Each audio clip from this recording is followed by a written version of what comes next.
नमस्कार. ट्रिक्स पावामध्ये आपलं सर्वांचं स्वागत आहे. या व्हिडिओमध्ये आज आपण राष्ट्रपती संबंधित कलमं पाहणार आहोत आणि ते लक्षात कसं ठेवायचं याची भन्नाट ट्रिक्स पाहणार आहोत.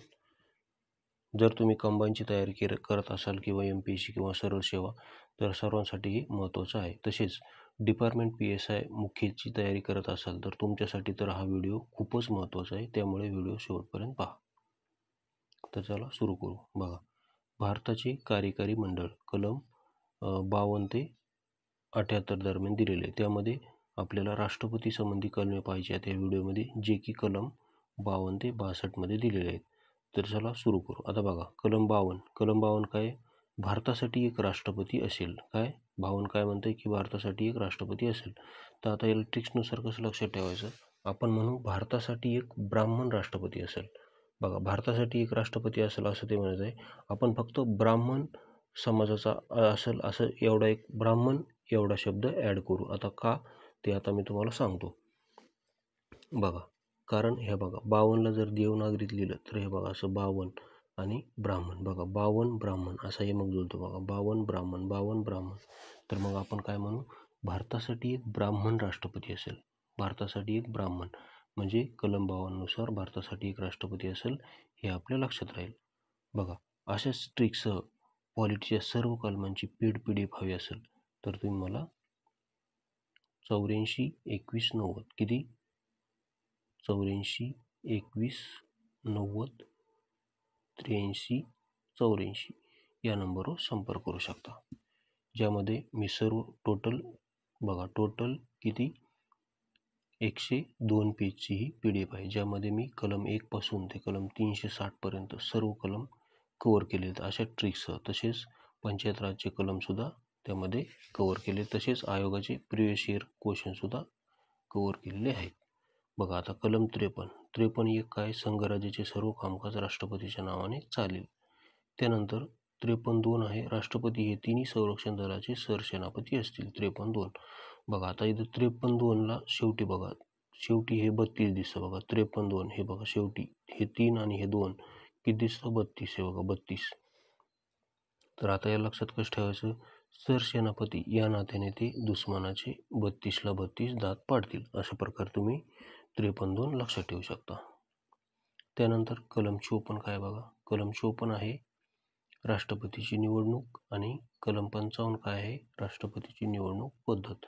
बघा, आता 54 आणि 55 मध्ये कन्फ्यूज होऊ शकतं. ते कन्फ्यूज टाळण्यासाठी कसं लक्षात ठेवायचं, बघा 54 मध्ये फक्त राष्ट्रपतीची निवडणूक सांगितलेलं आहे आणि 55 मध्ये निवडणूक पद्धत दिलेली आहे. बघा, फक्त पद्धत हा शब्द असेल तर 55 आणि फक्त निवडणूक म्हणलं तर 54 आणि निवडणूक पद्धत म्हणलं तर 55.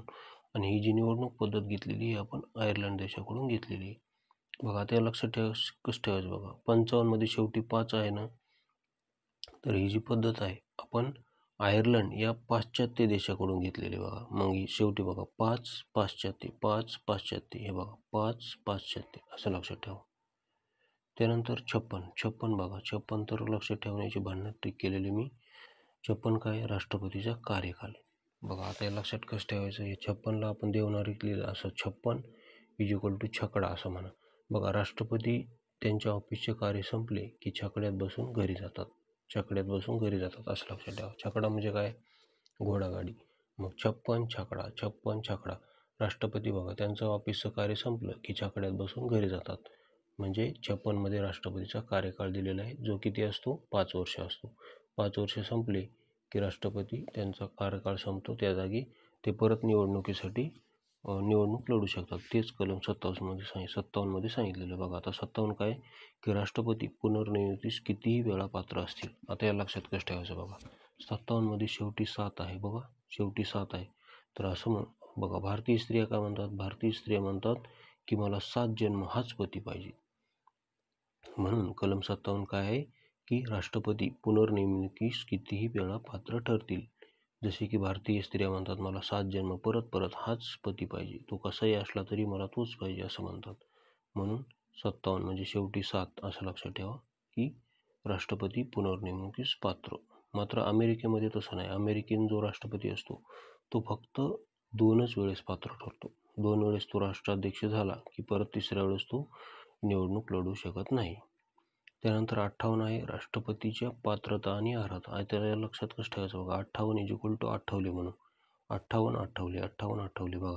आठवलेंमध्ये राष्ट्रपती होण्याची पात्रता आहे असं आपण लक्षात ठेवू. रामदास आठवलेंमध्ये राष्ट्रपती होण्याची पात्रता आहे अशा प्रकारे तुम्ही लक्षात ठेवा. त्यानंतर कलम 59 आहे शर्ती आणि अटी. बघा अगोदर 60 बघू नंतर 59 येऊ. बघा 60 काय आहे शपथ. 60 आहे शपथ. शपथ कोण देते? त्यांना शपथ देतात सरन्यायाधीश. ते सरन्यायाधीश नसतील तर मुख्य न्यायाधीश देतात इतर ज्येष्ठतम सर्वोच्च न्यायालयामधले. आता याची ट्रिक लक्षात कसं ठेवायची बघा. राष्ट्रपतींनी जी साडी नेसून शपथ घेतली होती त्या साडीवर भारत सरकारने वर्षभर 60% डिस्काउंट दिला सरकारकडून असं लक्षात ठेवा. मग कलम 60 काय आहे शपथ. बघा द्रौपदी मुर्मूंनी जी साडी नेसून शपथ घेतली होती त्या साडीवर 60% डिस्काउंट सरकारकडून दिला गेला असं लक्षात ठेवा.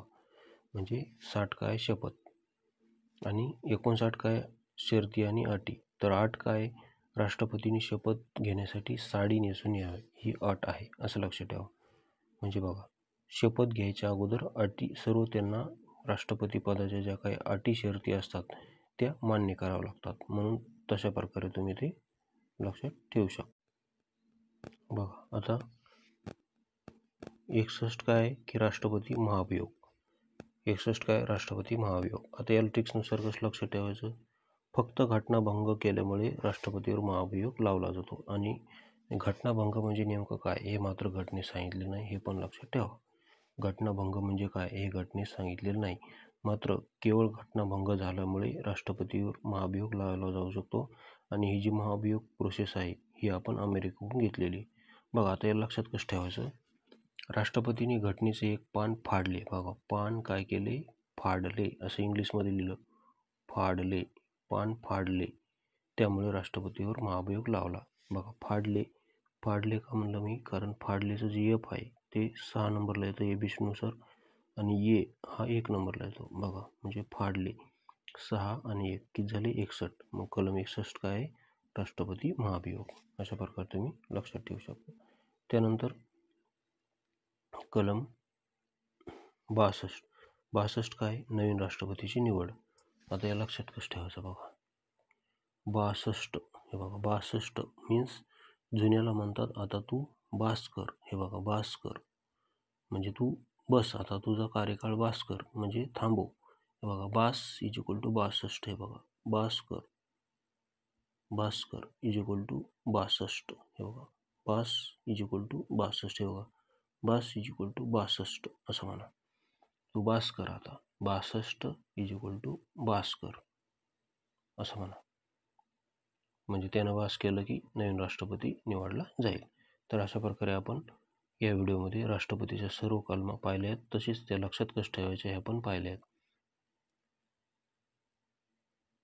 व्हिडिओ आवडला असेल तर ट्रिक्स बाबा या यूट्यूब चॅनलला सबस्क्राईब करा. तसेच MPSC बाबा ट्रिक्स या नावाने आपले टेलिग्राम चॅनल ते जॉईन केलं नसेल तर जॉईन करा. तसेच अशाच ट्रिक्स ही सर्व क्वालिटीची पेड PDF हवी असेल तर तुम्ही मला 84 21 90 83 84 या नंबरवर संपर्क करू शकता. व्हिडिओ पाहिल्याबद्दल धन्यवाद.